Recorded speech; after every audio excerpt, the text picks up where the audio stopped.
Dr. Elias Varenne did not believe in ghosts. He believed in errors. Small failures inside the human brain, shortcuts, energy conservation. He believed reality only felt stable because the mind worked very hard to keep it that way. When he discovered the mirror experiment, he didn't feel fear. He felt curiosity. The instructions were simple. Sit alone, dim the lights, look into your own eyes, and do not look away. 10 minutes. That's all. At first, nothing changes. Your breathing slows. The room feels quieter than it should. Your face looks normal, familiar, safe. Then, around minute 3, something subtle begins. The edges of your face soften, not dramatically, just slightly.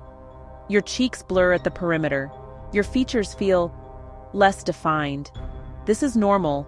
Your neurons stop responding to unchanging information. The brain fades what it considers unimportant. It is efficient, practical, unemotional.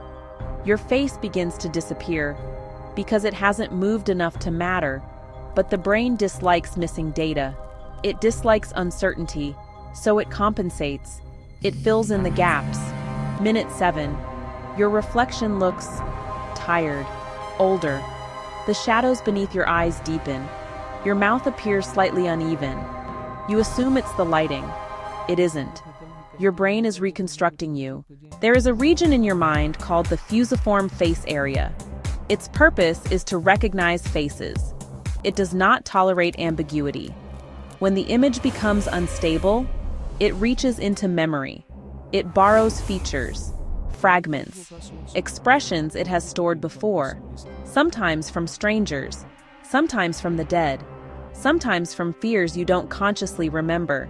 You continue staring, and something shifts, not grotesque, not monstrous, just wrong. Your reflection seems more still than you are. You blink, it blinks, a fraction slower. You inhale, it exhales.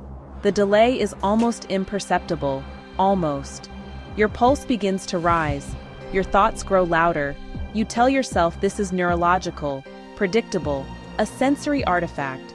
But your body doesn't agree, because what you are seeing is nearly human, nearly you, but slightly displaced, and the brain interprets displacement as threat.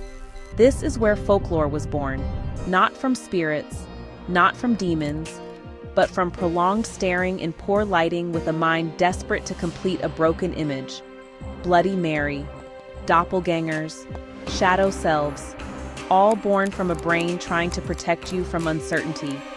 But protection feels like dread, because there comes a moment when the reflection stops correcting itself and begins observing, not copying, not lagging, just watching. Its expression settles, calm, patient, as if it has been waiting for you to look long enough for the illusion to weaken. The longer you maintain eye contact, the thinner the boundary becomes between observer and observed. The mind edits reality constantly.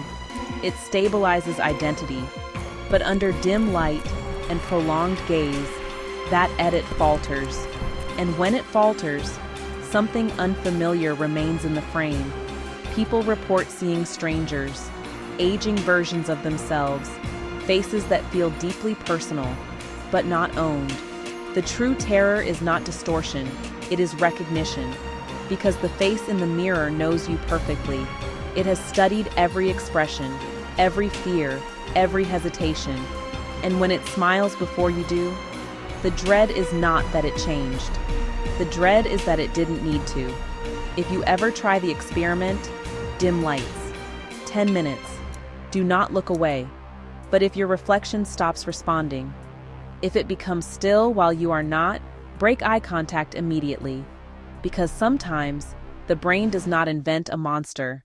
Sometimes it forgets which side of the glass you belong on, and something else remembers.